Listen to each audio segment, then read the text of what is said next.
general counsel for trade, or maybe it's general counsel overall, or maybe it's, the head of compliance. And maybe you start there, but then you... Before we get started with the show, here's a quick word from our sponsor, Global Training Center. As trade compliance professionals, you want to make sure that your procedures and documentation are completed as correctly as possible to avoid any delays and possible fines. We provide a range of trade compliance courses that will fit your needs. From in-person or web training to recorded on-demand courses, we can train one or even thousands on your team through your learning platform or on our portal. We can even customize a private session for your team. Go to globaltrainingcenter.com to find out more.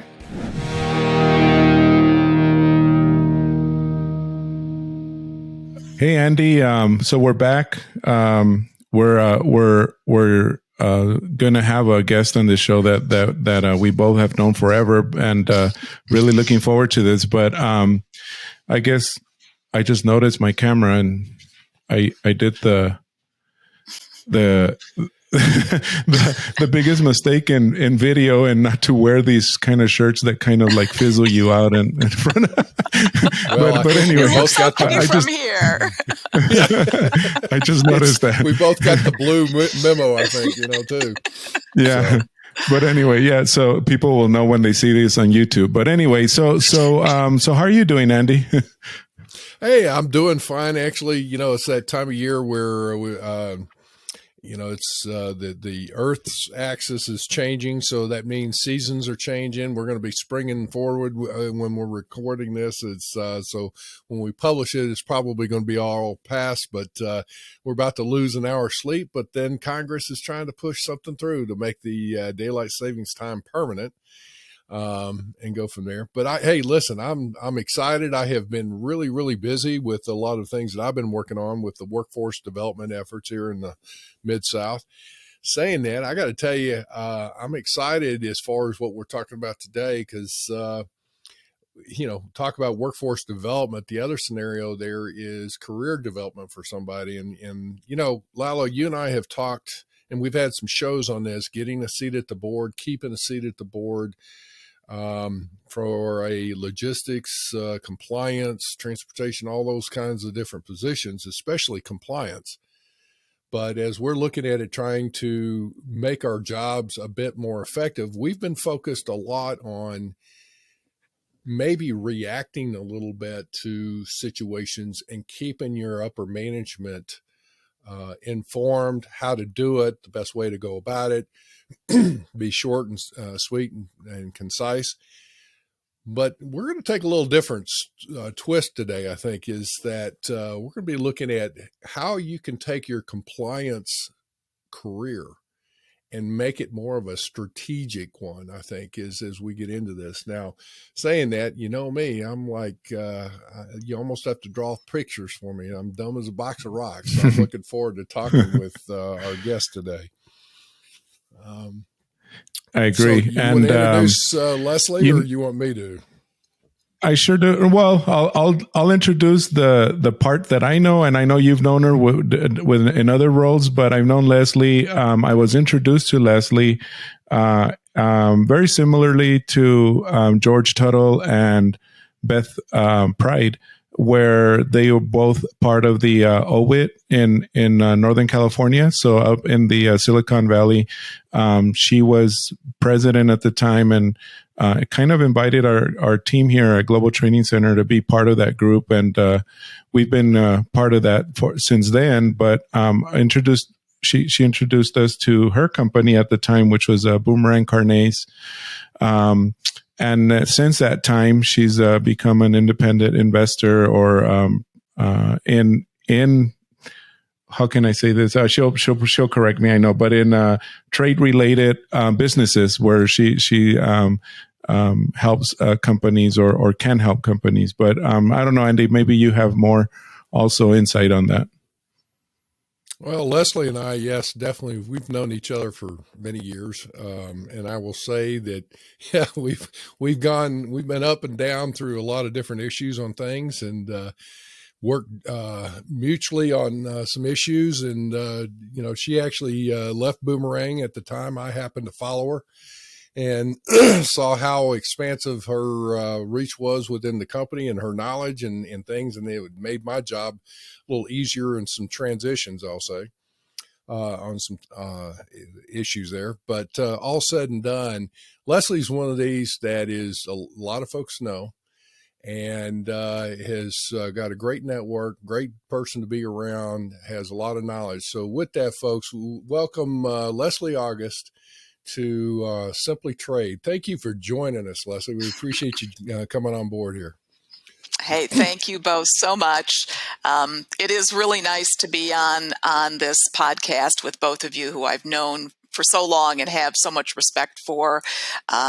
Thanks for the shout out, Lalo, to Women in International Trade, Northern California, WIT NC. Still going strong through the pandemic, so I appreciate that.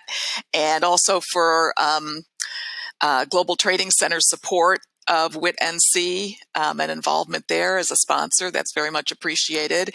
And just to just build a little bit on what both Lalo and Andy said about my background in trade is primarily in trade facilitation, not as much technically on the compliance side. It's much more on the surety bonding, insurance, customs clearance, those aspects of trade facilitation. And sometimes I tell people who aren't involved in compliance or trade that most of my history in trade is dealing with cross-border financial guarantees. And then you just stay totally out of ATA Carnet, customs bonds, or anything that's trade jargon. And then, as Lalo said, most recently, I have gone on an independent track, either investing in companies in mostly trade services, but also doing various types of consulting and business advice, particularly on growth and marketing for those businesses. So that's a little background on me. Mm-hmm. Well, I will say that the way I would put forward is because your experience in that and a lot of mine, not all of it, I've got quite a broad base of experience, but is helping, American companies or even international companies for that matter, anybody that's interested, but helping companies stimulate international trade. And there's a lot of tools, if you will, that will facilitate that. You mentioned some of them with some of the terms, the carnets, the bonds, the different things of the incentives to try and create that stimulation of international trade. So that all said, one of the things that comes into play is why should somebody consider, if they're going through a career track, why do you think they, as far as what you were talking about, and beforehand, folks, we were, Leslie and Lalo and I were talking a little bit, is that she made a statement here is like, why does this be such a big deal? I mean, how can you take a compliance career that's more reactionary and saying cross the T's, dot the I's, and saying, yes, you can do this, or no, you can't, to more of a strategic role in what you were talking about? Yeah, so I like this topic, and I think it's important as people who are in trade compliance roles consider what their career options are and how they can best serve the companies that they're working for. And I believe that if you only consider your role one of helping your company stay out of trouble or helping your company stay compliant, you have the potential to limit the scope of what you're capable of and what your company is capable of in terms of considering how you help the company. There's the comparison of the compliance role being and the compliance department being purely a cost center. If you can align yourself with the groups that are opening markets for your company overseas, you now become part of the profit center, because you're now talking about enabling your company to make more sales by getting into these foreign markets.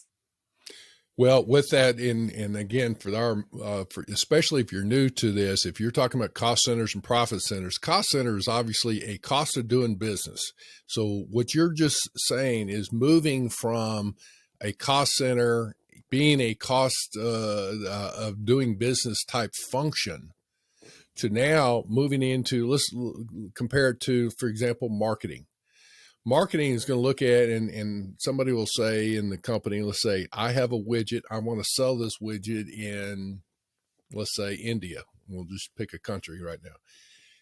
Marketing will have to do the research to say, is there a market for our product? And if so, would we be able to penetrate that market? And hence moving it from a strategic scenario into more of a expanding, well, it still be strategic, I guess, from a cost center to strategic. So you're looking at saying, let's take the compliance and align with that marketing, align with the sales to say, yeah, is there a market in there? It's like, well, if we're going to sell in there, are there any restrictions or something? So you start looking at being proactive and in doing the planning part, right? Well, definitely, yes. If you position yourself that way, and if you position the role that way, you will be desired in the planning stage. Because what you've essentially said is, marketing, you've done all your research, you know that there's a market for our products there. And you've got a plan for how to penetrate that market. But without me, trade compliance professional, you can't get in there. So I am actually the key to opening that market. And opening that market is a function of business development, business growth, and increasing sales. So in other words, somebody will have the vision to say, can we expand into this area? Marketing does their research and all that. And you're saying that from a compliance perspective, it would be part of the group to make the vision reality. Yeah, I mean, I think that the role of the compliance person, it can be shifted from purely analyzing the regulations and advising what steps to take to get into that country with the product, to being part of the strategic plan to penetrate the market. So it's not, this is a cost that we have to incur in order to get into the market. And we want to minimize that cost because it doesn't have anything to do with our success in the market. Our success is dependent on this. And therefore this role is extremely important in opening markets. Not a necessary evil. Right. All right. With that, let's play that out a little bit, because I would think in making it reality, it's part of not only doing business into and out of that country, but it would be a case that you would need to align also with probably, the tax accounting side that's going to look at it to say, it's okay to investigate how to avoid having to pay certain taxes. Are there certain things you need to do? Case in point, if you source completely from let's say in this case, a U.S. domestic, you're going into a country that you're trying to expand into, would it be advantageous to source some of the products, services, or whatever, either in that country or in that region? Along those lines, right? Definitely would be part of the consideration, because you have to consider the cost of importing the goods to that country or importing the source materials to that country versus doing it in country, and all the different management challenges, manufacturing challenges that may exist there. So that's going to be part of the analysis. And in your role as a trade compliance professional, you are advising on the best and most efficient way to get those items in. And so you're going to have an integral role. And, oftentimes we find that compliance is under legal or maybe under supply chain. It's shifted over the years. Sometimes it's under corporate compliance these days. I think that one of the trends that we're going to see as companies start to realize how important the trade compliance role is in opening up new markets is having it aligned with finance, because finance is doing all that analysis on where can we go in cost effectively, where can we make a profit. Maybe we can't make this work in Brazil, but Right. maybe we can make it work in India. Right. But they need the trade compliance professional to make those determinations. So how do you suggest, or what do you suggest that somebody should do to try and make their case, and where would you start to try and start that alignment? Hi everyone, are you loving our podcast? Do you feel like watching instead of just listening to our episodes? We have started to share our podcast videos on our trade community, www.crowd.trade, where you can view the complete show, comment, and carry conversations with your peers. We have built a trade community around our training courses and different resources for you to collaborate and gain the knowledge you are looking for. Head over to crowd.trade and register for your free account. Let's start trading. Well, I think it depends on what stage you're in with the company that you're with. I think one thing you can do to see if the corporate culture is at least open to this whole kind of shift in perspective when you're trying to get the job, kind of put it out there that you see your role potentially with other facets to it than simply making sure that the company stays out of trouble. That you see that, compliance can bring additional perspectives and data to the company that they may or may not already be considering. Then whether or not, if they're receptive to it, then that you're coming into a company that might be open to seeing compliance from a little bit different perspective. If you're already in the role, or if you're already in a role, I think it really will be you starting to shift your image, in a sense, how you project the compliance role, where you provide resources and support and assistance up the chain. And so how you do that will help other people see you as an indispensable part of getting into new markets, as opposed to the reason why we're not going to be able to get into that new market. And it's a little bit of that old thing: are you the yes person or the no person in the company, right? Yeah. And the compliance person is that, the yes but person. right. That's pretty similar to what we've discussed in previous episodes, Leslie, which everybody has heard Andy say the pooper scooper at the end of the parade. You want to be the one that gets involved in the beginning and not at the end, when you need to clean up things that should have and could have been prevented early on. Yep. Yeah, and that's part of positioning yourself, I think, is using terminology like, I'm here to prevent problems from arising. I want my role to be more in a preventative role than in a crisis management or problem solving role. Like you say, at the end of the pet parade, I'm the pooper scooper. No, I'm passing out the bags at the beginning of the parade Yeah. so that everybody's prepared, right? Yeah. And I wanted to go back to something you said a little earlier in your comments about offering more than one, offering a solution rather than just saying, no, that's not going to work because of the labor issue or whatever.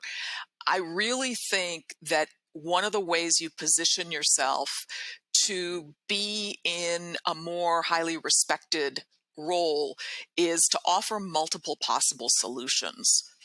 You're all of a sudden thought of as an idea person, a creative person, somebody who can work within the limitations and still solve the problem. And one mentor of mine many, many years ago used to say, if you can only think of two solutions, you don't have because no problem only has two solutions. You should always be thinking of at least three different solutions. So if it's black or white, somewhere in there, there's a gray or a beige, right? Or an off-white. But it takes and a it's, different perspective for maybe to trigger yeah, that to say, hey, here we go. yeah, yeah. And I do want to say, getting that role at the board table, that's not an easy road to navigate.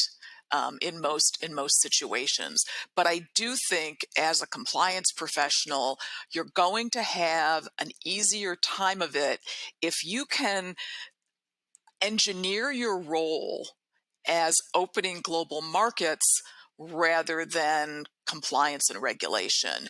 And that's exactly what one of my favorite people in trade, David Feinstein at Tesla, did when he is my example of somebody who has done exactly what we're talking about absolutely beautifully, starting in supply chain and trade compliance at Tesla, and working his way through the organization, through his career, up to a board seat as part of emerging global markets, still overseeing compliance, and eventually became one of three directors on the board of the Indian subsidiary that they set up. I think it was in 2021. So there's a career trajectory that those of you that want to achieve on that level could actually mirror or model, because he did it very successfully. And he has talked about this in other public forums, so I'm not saying anything out of school here. He's been on panels and talked about it before, just so everybody knows that this is not private information. You didn't out him or anything. No, no, no. All right, so I'm going to shift gears on you a little bit. I mean, you've already mentioned something about that I think is important, where I can tell you in my personal life, I never had a mentor. I didn't know, because I personally, I've been on my own since I was 16 years old. So I didn't have somebody guiding me along the ways. And so I have realized how important it is to have a mentor. Which is excellent. And you got to reach out and do that, as well as consider looking around or down the chain to see who could you be a mentor to, and that'll help you. But mentoring is one thing, but then the other thing is that, okay, let's talk about, you want to help the company expand into different markets. It is difficult to really comprehend and just let alone read all the information that is out there, but also comprehend the vast amounts of information that's coming to you from all over the globe regarding imports, exports, sanctions, laws, regulations, all that. So what would you recommend, Leslie, for somebody to do to prioritize? How would you recommend them to get prepared to provide some information up the chain or whatever, and develop that knowledge or proficiency of knowledge for whatever topics, countries, whatever they're looking at? What would you suggest for somebody? I think I would I would approach it from where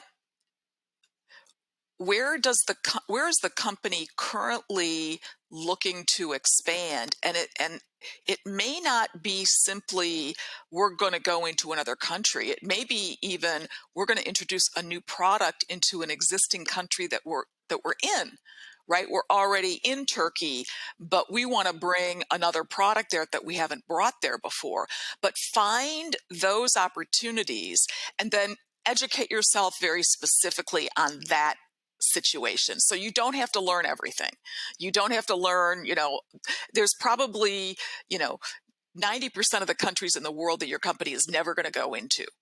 focus on the ones that they are already in, the ones you've heard them planning to go into, and maybe even a little bit longer term ones that are on their longer term plan, and start getting educated. And if you can find a problem that they're dealing with right now in a situation where they're trying to get a product in, or there's a country that you're working on, start to position yourself as the facilitator of that situation rather than the compliance person in the situation. That's kind of how I would triage it and not get overwhelmed, and also bringing your expertise and your support to when there's a problem, they're going to listen to you. I mean, we saw this with 301 tariffs, right? Or when new sanctions came out, all of a sudden, trade compliance director is on speed dial of the CEO. Never happened before. So go where the problem is and then be part of the solution. Definitely. It's like it's there's so much that we could sit there and we could peel off and go into a whole lot more detail into in the overall of this. This is like prioritizing where the company's going, or like you said, a specific country, and penetrating that market even more is get up to speed with that. But I would say if there is a current problem with that, the other thing would be to come along softly. Don't come in as like you're going to save the day. It's just like, you know what, get your facts together and say, then offer, here's a couple of suggestions, whatever. And eventually you'll be getting direct communication on it. But for right now, whoever's involved, just say, here's something to give some thought to. And then you lay it out. If they take and run with it and you're left behind, okay. But the next go around, don't worry. The best thing you could do is figure out how to make others look like heroes, because they're going to come back and go, man, I need this person at the table, and go from there. Right. I love it. One strategy, actually, it's not a strategy, one tactic that I heard a trade professional, compliance professional use during the beginning of the 301 tariffs was scheduling a specific day of the week where they would send an email that was specifically addressing a problem that their boss was having, or a challenge that the company was having that their boss was involved in, and providing a very useful piece of information or knowledge, just, take it or leave it kind of thing, not pushing it on the person, but being a resource with maybe another point of view. Maybe they find out how somebody else is doing something. Maybe they talk to a colleague in another company that has a similar problem and they can bring a new perspective to it. But just be a regular source of information and intel to your boss, and use that as a way to be seen as a go-to person, somebody that's thinking beyond the day-to-day. Recently, and I would say ever since the previous administration, has been one of those things where it's been in the forefront, and all of a sudden, like Leslie's just said right now, all of a sudden the trade compliance person is on speed dial for everybody, and anybody and the executives, because they're wondering, well, we all of a sudden have this new tariff, or now they're enforcing this or that, so, but yeah, this is very good for someone to know.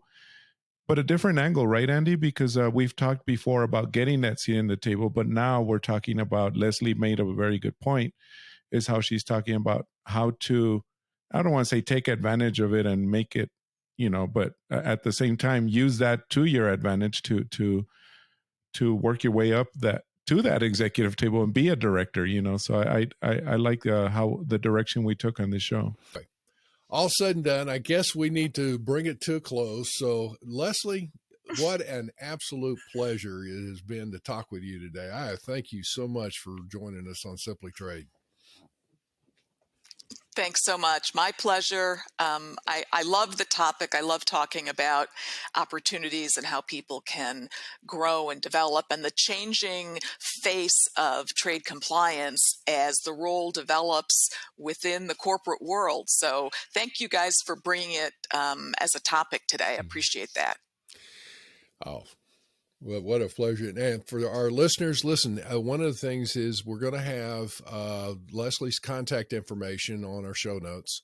And definitely, if you've got, if you're a trade related company that you're looking maybe for an investor or some advice or whatever, or even if you are coming up, going through some things and you have some career discussions and questions, reach out to Leslie. She is a valuable resource.